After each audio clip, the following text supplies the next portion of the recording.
You're too available. It's unattractive. I blocked her card and filed for divorce. I never thought I'd be the type of guy posting here, but life has a twisted sense of humor. My wife and I have been together for 7 years, married for 4. I'm in my early 30s. She's about the same. We started dating fresh out of college. She was this bright, funny, spontaneous woman who used to call me her safe place. I always tried to live up to that. I worked hard, built a stable career in IT, made sure our bills were paid, helped with chores, cooked a couple of nights a week. I thought that's what partnership meant: consistency, teamwork, showing up. But somewhere in the past year, something changed. She started staying late at work.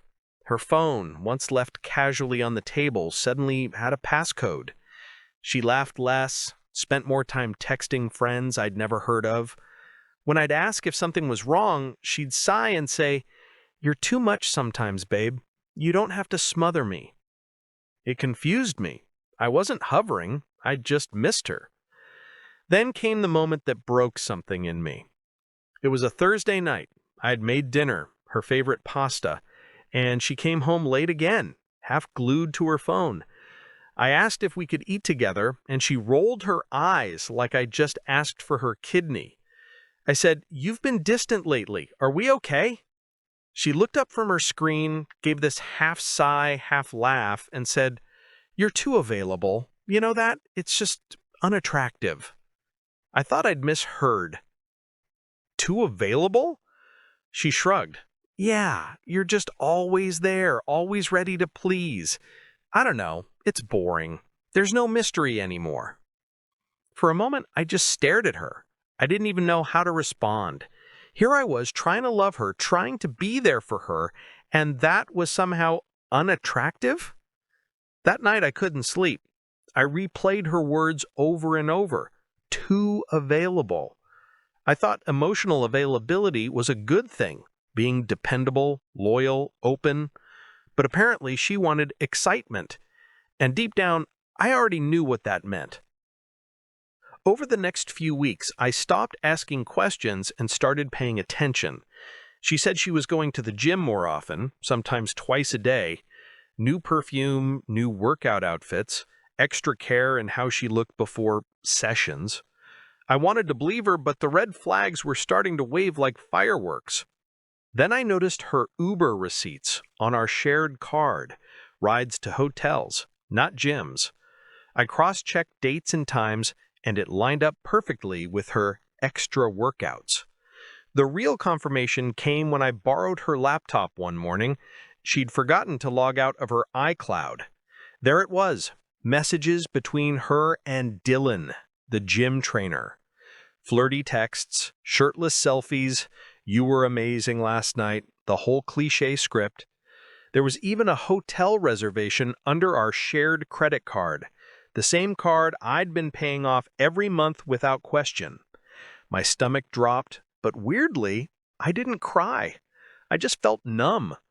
I took screenshots of everything, messages, receipts, dates, saved them to a hidden folder, and emailed a copy to myself.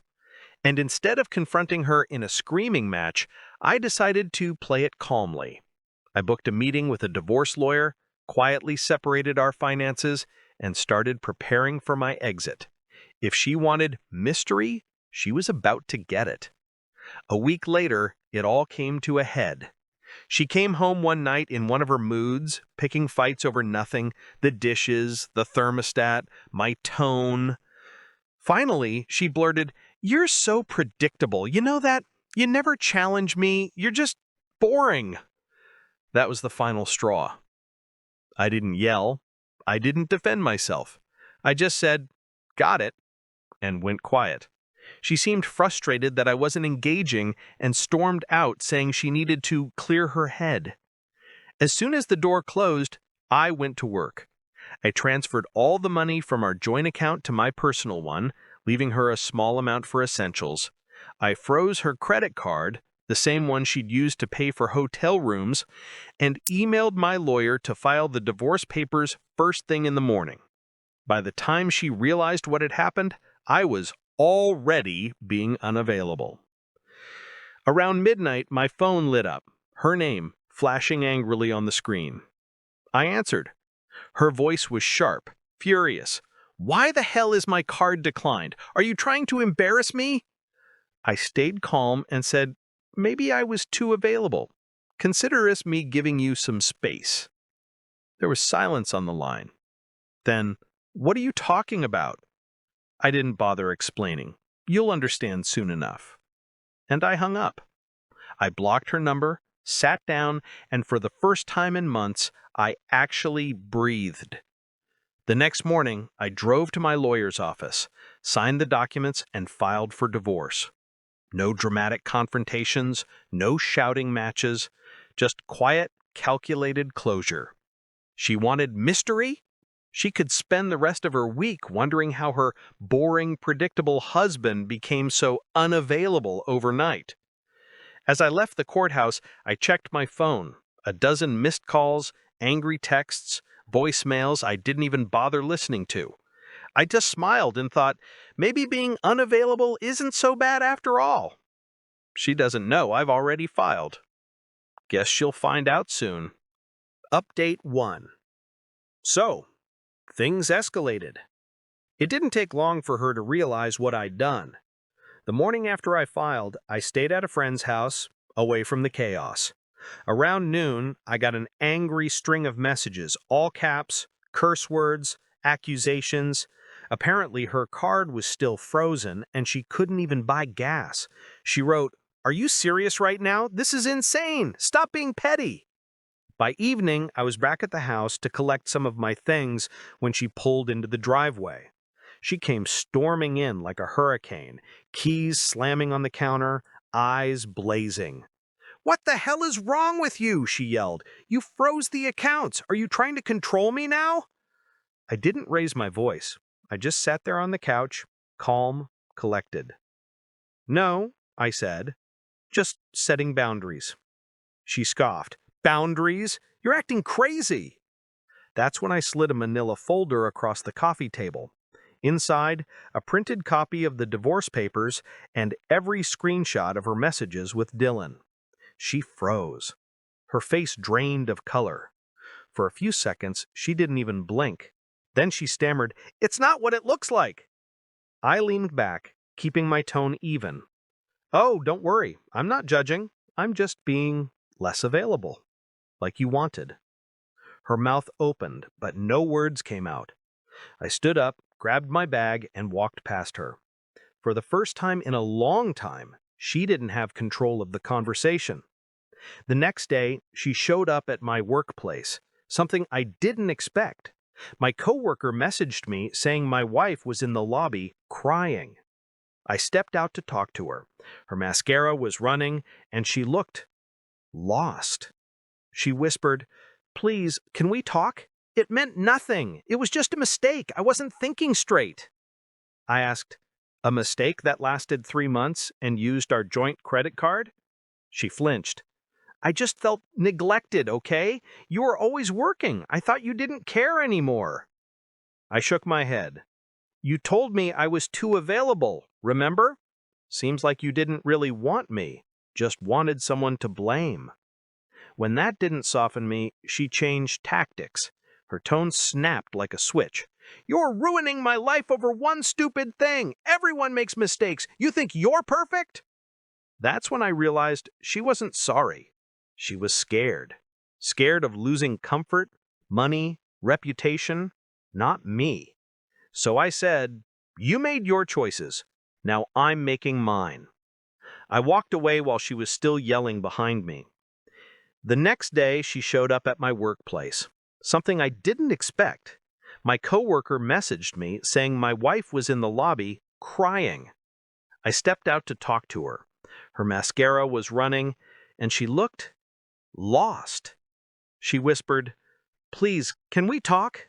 It meant nothing. It was just a mistake. I wasn't thinking straight." I asked, "A mistake that lasted 3 months and used our joint credit card?" She flinched. "I just felt neglected, okay? You were always working. I thought you didn't care anymore." I shook my head. "You told me I was too available, remember?" Seems like you didn't really want me, just wanted someone to blame. When Matt didn't soften me, she changed tactics. Her tone snapped like a switch. You're ruining my life over one stupid thing. Everyone makes mistakes. You think you're perfect? That's when I realized she wasn't sorry. She was scared. Scared of losing comfort, money, reputation. Not me. So I said, you made your choices. Now I'm making mine. I walked away while she was still yelling behind me. The next day, she showed up at my workplace, something I didn't expect. My coworker messaged me saying my wife was in the lobby crying. I stepped out to talk to her. Her mascara was running, and she looked lost. She whispered, "Please, can we talk? It meant nothing. It was just a mistake. I wasn't thinking straight."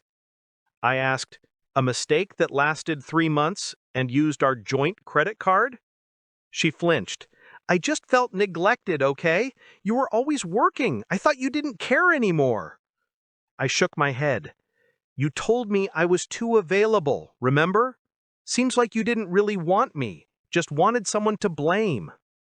When that didn't soften her, she changed tactics. Her tone snapped like a switch. "You're ruining my life over one stupid thing. Everyone makes mistakes. You think you're perfect?" That's when I realized she wasn't sorry. She was scared. Scared of losing comfort, money, reputation. So I said, "You made your choices. Now I'm making mine." I walked away while she was still yelling behind me. The fallout started almost immediately. A few days later, I heard through mutual friends that the gym trainer, her mystery man, had dumped her. Apparently, when she told him she was getting divorced, he freaked out, didn't want drama or legal complications. He told her it was fun while it lasted, then ghosted her completely. Karma works fast sometimes. Then she tried doing damage control. She started calling my family, trying to explain her side. Told my mom that I'd been emotionally unavailable and that the affair wasn't serious. But what she didn't know was that my sister already had the screenshots I'd taken. I had sent them to her for safekeeping early on. So when she tried to play the victim, my sister calmly replied, "You mean these texts where you called Dylan your real man?" Silence. Then click. My parents called me later that night. They were disappointed, not in me, but in her. My mom said, "I never thought she'd do this to you. You gave her everything." Even her own parents ended up reaching out. Her mom actually apologized to me, said she was ashamed and that her daughter made a huge mistake. By that point, I had already moved out. My lawyer was moving fast. Apparently, with clear evidence of infidelity, the process becomes a lot simpler. No drawn-out hearings, no long battles over assets, just a clean cut. My wife, on the other hand, kept spiraling. Friends stopped inviting her places, the gym trainer started dating another client. Word gets around fast in small circles, especially when you brag about having an affair. One morning, she sent me a long message. Half apology, half manipulation. "I don't deserve you, I know, but can we at least talk? I miss us." I didn't reply. A few hours later, another text. "You're acting like you never loved me. I made a mistake, but you're being cruel." That one I did respond to, but only once. I emailed her back, "Please direct all communication through my attorney." Then I blocked her number. No calls, no texts, no drama, just silence. I changed the locks, canceled her access to all shared accounts, and made sure she couldn't pop up unexpectedly. For the first time in years, my house felt like mine, quiet, peaceful. And in a twist of irony, I actually did join a gym. Not hers, obviously, a new one across town. At first, I went just to distract myself, but over time, I started to enjoy it. The routine, the endorphins, the small daily wins. I lost some weight, got stronger, slept better. It hit me one morning as I was finishing a workout. She said I was too available. What she really meant was I was too easy to take for granted. Now, no one takes me for granted, not even me. A few of my friends joked that my revenge arc was the cleanest they'd ever seen. No screaming, no chaos, just quiet, legal precision. One even said, "Man, you went full corporate on her. Froze the assets, fired her, and kept the receipts." I laughed, but honestly, I wasn't doing it for revenge anymore. It stopped being about her the moment she looked me in the eye and said I was too available. That line was the clearest confession of who she was and who I wasn't willing to be anymore. I ended the last post by saying she didn't know I'd filed. Well, now she does. The papers were served last week. She called my office crying, but my assistant told her exactly what I'd written in the email. Please direct all communication through his attorney. Then I blocked her number. No calls, no texts, no drama, just silence. Changed the locks, canceled her access to all shared accounts, and made sure she couldn't pop up unexpectedly. For the first time in years, my house felt like mine. Quiet. Peaceful. And in a twist of irony, I actually did join a gym. Not hers, obviously, a new one, across town. At first, I went just to distract myself, but over time, I started to enjoy it. The routine, the endorphins, the small daily wins. I lost some weight, got stronger, slept better. It hit me one morning as I was finishing a workout, she said I was too available. What she really meant was I was too easy to take for granted. And if she ever wonders why I stopped chasing, all she has to remember is what she said that night. You're too available. Final update. She said I was too available. Turns out I was just too good for her.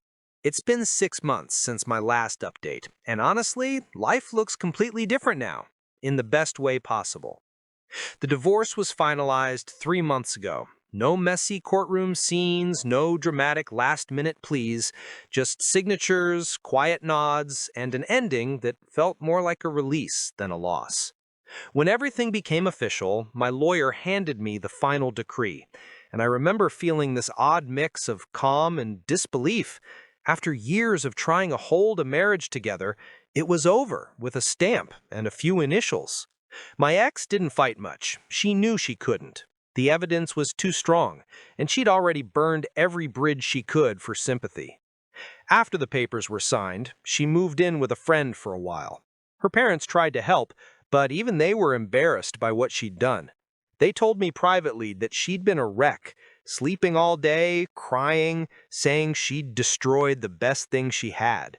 Karma didn't waste time showing up. Apparently, the gym fired her trainer turned affair partner after a few other women came forward saying he'd been too friendly with clients. The owner cited professional misconduct. From what I heard, he tried to spin it like my ex was obsessed with him, but no one bought it. He left town shortly after. As for her, she lost her friend group too. Turns out, when you betray your husband and get exposed publicly, people don't exactly rush to have brunch with you. The same friends who used to hype her up about living her truth suddenly ghosted her. Then last month, I got an email from her. It was long, several paragraphs of apologies and self-pity. She wrote, "You didn't deserve what I did. I don't even know why I said the things I said. You were too good to me, and I took that for granted. I thought I wanted excitement, but all I did was destroy the only person who ever really cared." For a second, the old me felt that tug, the urge to comfort her, to say, it's okay. But then I remembered how it felt the night she called me too available. So I didn't reply. I forwarded it to my lawyer for record keeping, then archived it. And that was it. No closure talk, no emotional rehashing, just quiet finality. After the divorce, I made a promise to myself, no jumping into anything new until I'd completely rebuilt my peace. So I started living again. I traveled for the first time in years. Solo trips, road drives, hiking trails I'd always said I'd visit someday. Turns out, someday is a great time when no one's making you feel like you're not enough. I reconnected with friends I drifted from during my marriage. Turns out they'd always seen how much I was giving and how little I was getting back. One of them joked, "You're glowing now, man. Divorce looks good on you." I laughed, but deep down I knew it wasn't the divorce itself, it was the peace that came after. I even picked up old hobbies again: guitar, sketching, late night runs, things that made me feel alive. Then, through mutual friends, I met someone new. Nothing dramatic, nothing movie-like, just easy.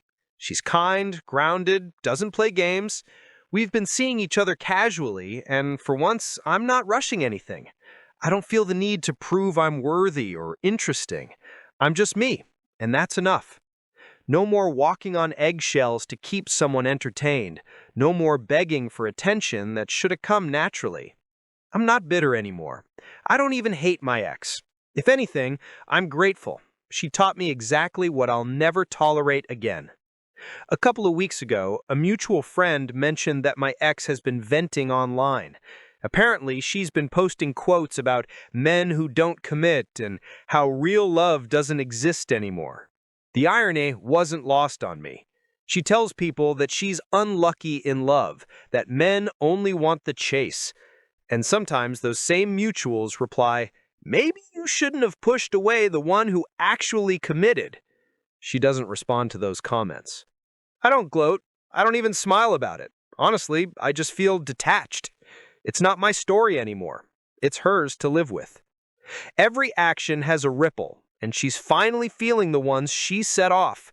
And in a way, that's enough. These past months have taught me more about peace than the last 7 years combined. I learned that love isn't about being mysterious or playing hard to get. It's about showing up and finding someone who values that. I learned that kindness without boundaries becomes a target, and that walking away isn't weakness, it's strength disguised as silence. When people ask me how I'm doing, I tell them the truth. I'm doing great. Not because I won, but because I stopped fighting a battle that was never mine to begin with. I used to think revenge meant seeing the other person suffer. Now I know it's just living well, peacefully, quietly, and without them. Sometimes I still think about that night. Her eyes on her phone, that careless tone when she said, "You're too available. It's unattractive." If only she knew that availability isn't unattractive, indifference is. And now she has plenty of that from me. So, if there's any message in this story, it's this: don't dim yourself for someone who doesn't value your light. If they think love is boring, let them chase chaos while you build peace. Because sometimes love doesn't need revenge. Peace, boundaries, and silence are the loudest justice. Thanks to everyone who followed this journey and offered advice when I was at my lowest. You guys reminded me that being kind isn't a flaw. It just means giving it to the right person next time. I finally am. And this time, I'm never apologizing for being available to myself.